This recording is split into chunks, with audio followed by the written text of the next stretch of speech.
students, greeting from TSN school. So this is the second video of your chapter number 4, pronoun, from your English grammar portion. And earlier we have read ki what is pronoun. Pronoun is a word which is used instead of a noun, and there we have seen different kinds of noun. So there are 9 kind of nouns. We have covered one pronoun, or you can say one kind of pronoun, that is personal pronoun. So what is personal pronoun? A pronoun which stands for person and thing, not place, not animals. Okay, you have to remember this.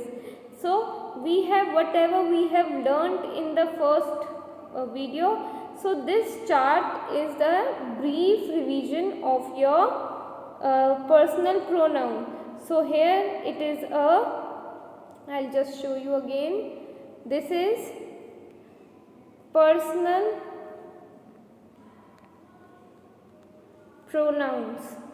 So कहाँ पे first person, second person, third person. First person is the person who is saying something. Second person is who is listening, and third person is कि first person जिसके बारे में बात कर रहा है, what he or she refers to. In short you can say object. So कोई भी फर्स्ट पर्सन किसी ऑब्जेक्ट के बारे में, और यू कैन से कि अगर वो सेंटेंस बता रहा है तो जो भी उसके एंड में आएगा एक ऑब्जेक्ट, और यू कैन से प्रेडिकेट, तो that would be third person. For example, me, if I am say I am talking to Neha about my new car. So me and Neha is first and second person. I am talking about my car, so car is a third person. So here we have seen कि first person, second person में क्या आएगा. So even we have seen अगर plural हुआ या singular हुआ तो कौन से words आएंगे. So अगर plural हुआ तो we, us, and अगर singular हुआ I, me, you. So even we have seen इस आपके जो बुक में दिया हुआ चार्ट, उधर लिखा है मैस्कुलाइन एंड फेमिनाइन, इसमें दिया है मेल एंड फीमेल, तो सेम है. Masculine refers to male, feminine refers to female. And जो आएंगे रिफ्लेक्सेस प्रोनाउन, तो उसमें भी क्या था common, myself, ourself, themself. तो ये सब क्या है, कॉमन है. अपन देम सेल्फ से ये नहीं पता कर सकते कि वो फेमिनाइन है कि मैस्कुलाइन है. So before again reading this chapter, you just revise this first kind of pronoun, personal pronoun. Now let's come to the second type of pronoun, that is interrogative pronoun. What is interrogative pronoun? An interrogative pronoun is used to ask question. For example, who told a poem? What do you want? Whom do you want to go with? So here जो भी nouns की जगह अपन ने देख लिया, जो भी word लगेगा उसको प्रोनाउन कहेंगे, और कुछ ऐसे प्रोनाउन जो क्वेश्चन पुट अप करेंगे, that would be called as interrogative pronoun. The words which are used to ask question और to create a question is called interrogative pronoun. In the above sentence, let's come back to the book.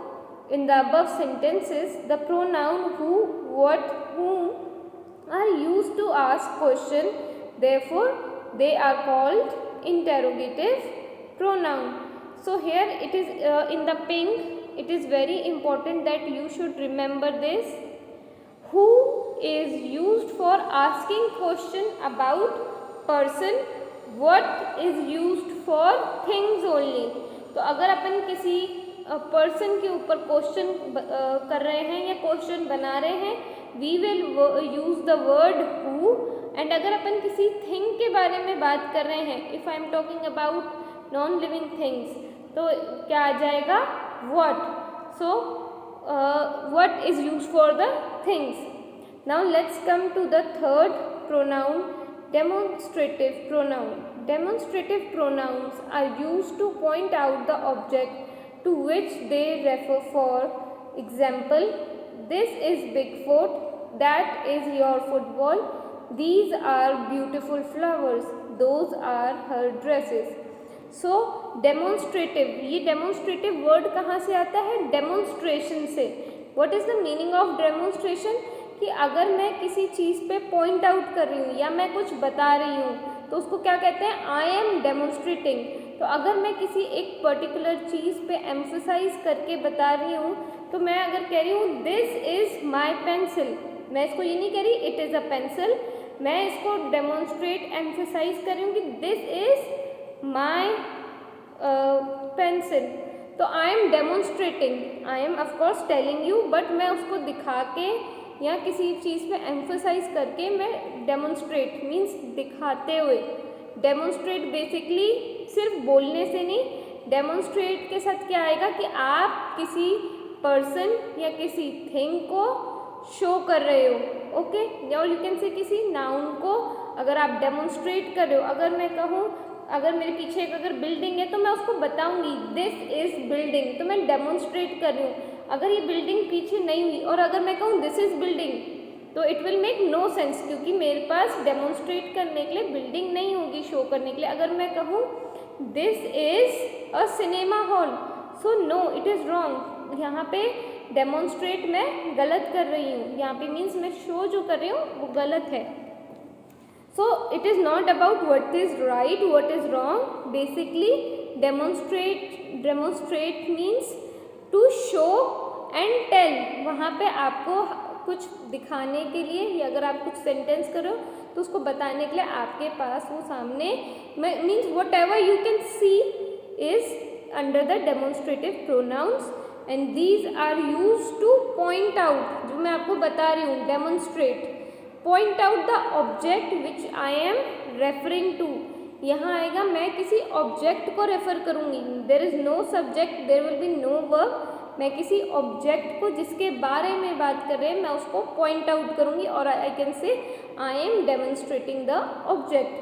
So let's read this lines. This is very important line. Just listen it very carefully. I am reading it very slowly and do understand this. The word this and that, these and those are used to point out the object. Therefore, they are called as demonstrative pronoun. जो this, that, these, those ये सिर्फ 4 हैं. बाकी सारे तो आपने देखा personal pronoun कितने सारे थे. अगर मैं कहूँ demonstrative pronoun this, that, these, those, तो ये हैं डेमोन्स्ट्रेटिव प्रोनाउंस जो कि ऑब्जेक्ट को रेफर करने में या पॉइंट आउट करने में हेल्प करेंगे. So let's come again to the book. This and that are used in singular number and these and those are used in plural number. So this और जो that है वो कभी भी अगर अपन सिंगुलर ऑब्जेक्ट होगा तो वहाँ पे अपन दिस और दैट लगाएंगे. एंड दीज एंड दोज कब लगाएंगे? जब वो एक से ज़्यादा होंगे नंबर में. If I am saying this is pencil, okay, so अगर ये इफ़ यू जस्ट इमेजिन कि ये भी पेंसिल है तो और अगर ये एक से ज़्यादा है तो मैं कहूँगी these are pencils. This is pencil and if I am taking one more तो these are pencil. Sorry, that are pencils. Sorry, just okay. Yes, these and those are used for plural number. And lastly क्या लिखा है? This and these refer to the thing which is near to the hand. That and those are the thing which are lying at a distance. तो जो this और these है, जो ये word और you can say demonstrative pronoun this and these आप कब use करोगे? जब आप किसी थिंग जो आपकी ऑब्जेक्ट है अगर आपके पास में है, नियर द हैंड मीन्स जहाँ तक आपका हैंड आता है वहाँ तक अगर है तो आप कल उसमें लगाओगे दिस एंड दीज. जैसे मेरे हाथों में ही पेंसिल थी तो मैंने कहा दिस इज़ पेंसिल, ओके. और दैट और दोस्त कब आएगा? जब आपका जो थिंग्स हैं वो कहीं आपसे lying at the distance means थोड़ा सा दूर होंगी. अगर ये मैं पेंसिल को यहाँ रख दूँगी तो मैं कहूँगी दैट इज़ माई पेंसिल, क्योंकि वो मेरा जो ऑब्जेक्ट है वो दूर है. इफ आई एम सेइंग पास में अगर है तो this is my pencil, and if it is kept far away means कहीं दूर पड़ी हुई होती तो मैं कहती that is my pencil. So I am pointing about on my object, which is when it is near to me I am using this, when it is far from me I am using that. So let's take example for better understanding कि singular में आप क्या use करोगे, this and that, और this और that कब use करोगे, this होगा सिंगुलर के लिए, this यूज़ होगा जब आपका ऑब्जेक्ट पास में होगा, that क्या होगा सिंगुलर के लिए, और दैट कब यूज़ होगा जब आपका ऑब्जेक्ट दूर है. दीज कब यूज़ होगा जब एक से ज़्यादा ऑब्जेक्ट है, और दोज कब आएगा जब आपका ऑब्जेक्ट दूर है. तो इसमें आपको एप्पल की पिक्चर है तो जहाँ पे उसका हैंड टच कर रहा है और सिंगुलर है तो आएगा दिस इज़ एन एप्पल, और जहाँ दूर रखा हुआ है तो वो पॉइंट आउट कर रहा है और यू कैन से डेमोन्स्ट्रेट कर रहे हैं that is an apple. Plural के लिए जैसे एक से ज़्यादा एप्पल है, these are apples, those are apples. And even students, it is not written है बट जैसे ही अपन प्लूरल पे जाते हैं, अपन ने इवन पर्सनल प्रोनाउन पे भी देखा था उसमें एस एंड में लग जाता है, तो यहाँ पे भी एप्पल्स में भी आप एस देखोगे eight the and. Now again one more example of this and that, these and those. तो this is book, that book. So it is a far, near and far लिखा हुआ है तो that book, this book. अगर बहुत सारी books हैं, these books, दूर पड़ी हैं और बहुत सारी बुक्स हैं तो those books. So let's come to the fourth kind of pronoun, possessive pronoun. Possessive pronoun shows possession. So as I have told you कि demonstrative pronoun, तो demonstrative word कहाँ से आया है, demonstrate से. वैसे ही possessive word कहाँ से आया है, possession से. Possession means owning something, means कि आपका है अगर वो, तो मैं कहूँ I own this house, ठीक है, तो मैं ये कह सकती हूँ I possess this house, कि ये हाउस मेरा है, तो मैं ये बता रही हूँ कि मेरा पोजेशन है इस हाउस पे. So let's take example, I won this car, it's mine. तो वो क्या बता रहा है कि मैंने कार जीती है और ये मेरी है.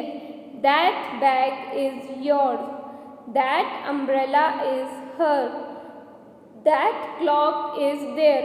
तो हमेशा पोजेशन हम पर्सन खुद के बारे में नहीं बताएगा, किसी और के बारे में क्या हो सकता है.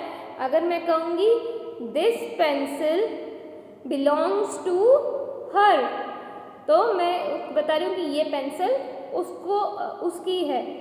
So the words mine, your, her, their shows possession. Here it is written, just see, mine, your, her, theirs. तो ये सारे वर्ड्स क्या हैं, पोजेसिव प्रोनाउन, जो कि क्या बताते हैं, possession, which shows possession. They are used in place of noun. It is very important that they are used in place of noun. So we'll be seeing the chart here again. इसमें जैसे अपन ने personal pronoun में देखा था, first person के लिए कौन सा लगेगा, सेकंड पर्सन के लिए कौन सा पोजेसिव प्रोनाउन यूज़ होगा, एंड थर्ड पर्सन के लिए कौन सा पोजेसिव प्रोनाउन यूज़ होगा. And here again we will see singular and plural. तो ये आप हर एक मोस्टली काइंड ऑफ प्रोनाउन में देखोगे. अपन ने सिंगुलर प्लूरल कहाँ पे देखा, let's revise. First we have seen singular and plural का जो रूल है, ओके, जो चार्ट है, या फिर you can say the things और words which we need to remember. We have seen in first personal pronouns में, then we have seen in demonstrative pronouns में, now we have seen in the possessive pronoun. तो first person के लिए क्या लगेगा, if singular हुआ, अगर जो फर्स्ट पर्सन है अगर वो सिंगुलर है, मीन्स एक अकेला इंसान है, तब लगेगा माई, माइन। ओके, अगर मैं एक से ज़्यादा के बारे में बात करूँ, जैसे कि माई हाउस, और अगर मैं एक से ज़्यादा अगर मैं अपनी फैमिली के बारे में बात करूँगी तो मैं कहूँगी आर हाउस। ठीक है, माइन पेंसिल, और you can say mine car. और अगर मैं पूरी फैमिली की बात करूँगी और कार अगर पड़ी है वहाँ पे तो मैं कहूँगी our ours car. So it is about first person. Second person में क्या आएगा, इस वाले में जो है पोजेसिव प्रोनाउन में, इसमें मैस्कुलिन एंड फेमिनाइन ही यहाँ पे यूज़ होगा। It is just about telling the possession. So second person में क्या यूज़ होगा, योर। इसमें सेम रहेगा, योर में आप जज नहीं कर पाओगे कि सिंगुलर है या प्लूरल है।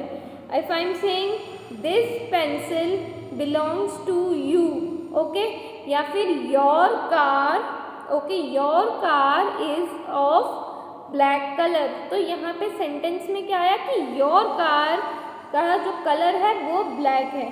तो इधर योर मीन्स यहाँ पे ही शी नहीं तो डिफाइन हो सकता। ठीक है, एंड इवन सिंगुलर और प्लूरल नहीं पता चल सकता।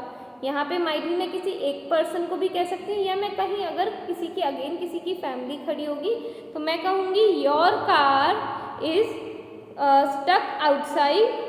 और अगर मैं बहुत सारे लोगों को भी कहूँगी या एक फैमिली को मैं रेफर करूँगी कि your car has stuck outside, कि वो कार आपकी बाहर जो खड़ी है वो फंस गई है। सो सिमिलरली जो योर वर्ड है, चाहे वो पोजेसिव एडजेक्टिव में हो, चाहे पोजेसिव प्रोनाउन में हो, या अगेन प्लूरल में जाओ भी तो सिर्फ एंड में योर्स आ जाएगा।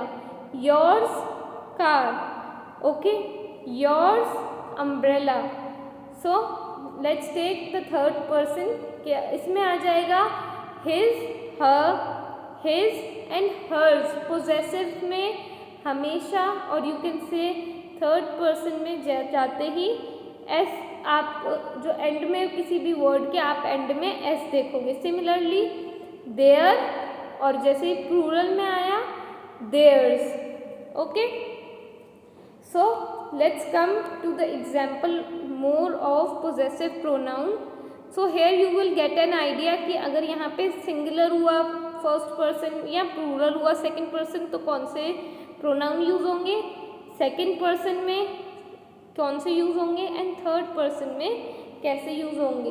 थर्ड पर्सन में बेसिकली आप पोजेसिव जो देखोगे प्रोनाउंस उसमें एस आएगा।